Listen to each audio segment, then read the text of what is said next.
Welcome everyone. Welcome everyone. Welcome everyone to another Ref Brandon and the Todd Family YouTube video. Wherever you are, whatever you may be doing, thank you so much for making Ref Brandon and the is greatly appreciated. If you jump on here live on this Sunday evening, feel free to leave a comment in the comment section. Make sure to give the video a like, subscribe to the channel. Make sure you tell your friends, tell your family about the channel. Share the video on all social media platforms. And make sure to click that bell so you'll get notified whenever we go live. Good evening, Kevron. Glad to have you here, as always. And I promise I'm not trying to make these videos feel like you're watching the Blair Witch Project. But I try to have that beautiful picture behind me of the Clemson Tiger football team running down the hill at Death Valley.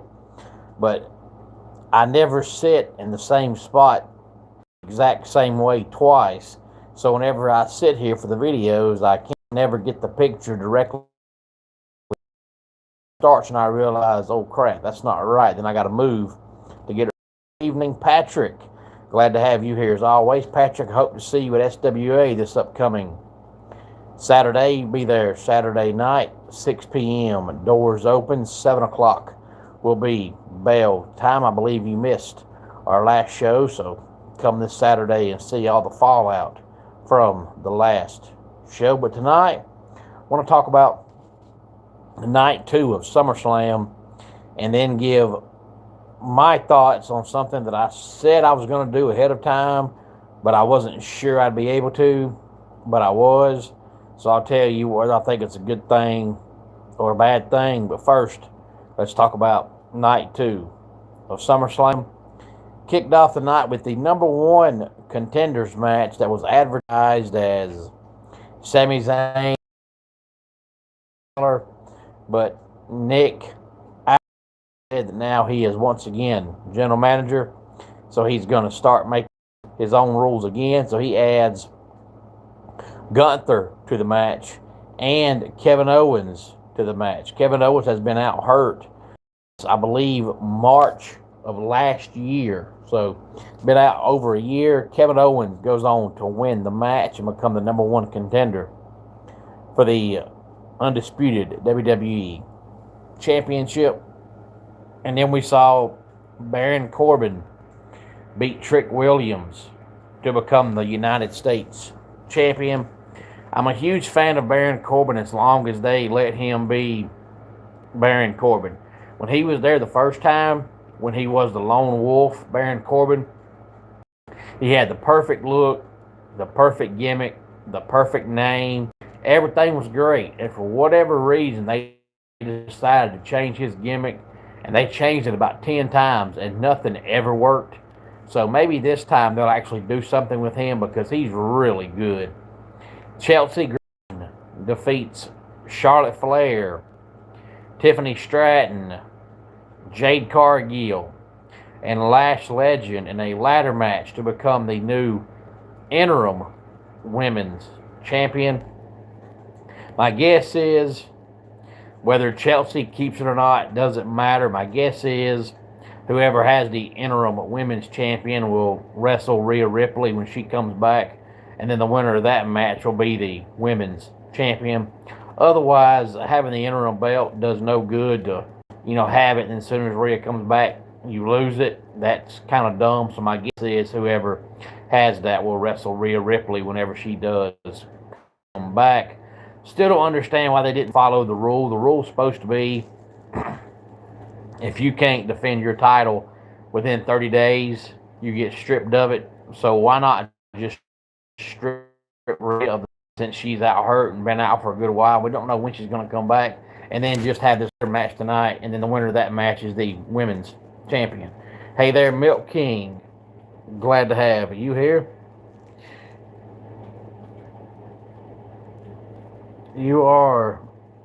I have no idea what that means. I'm not going off. I'm not going on no island.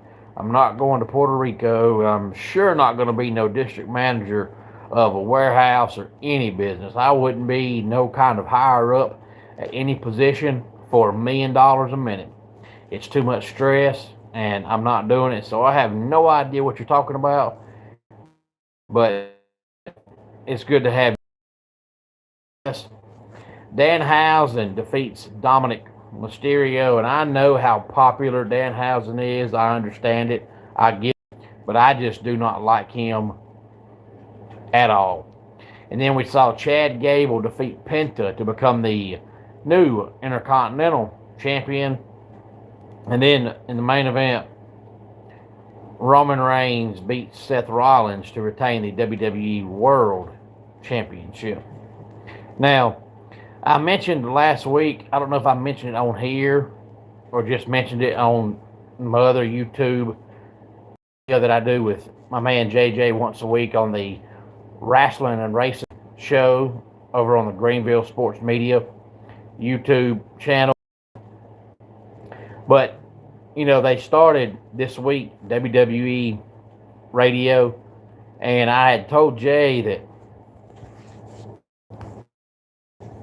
I was looking forward to it because, you know, I've always liked radio, been a huge fan of, you know, radio my whole life, and I'm probably one of the few people that actually prefers baseball on the radio, prefers football on the radio, prefers basketball on the radio.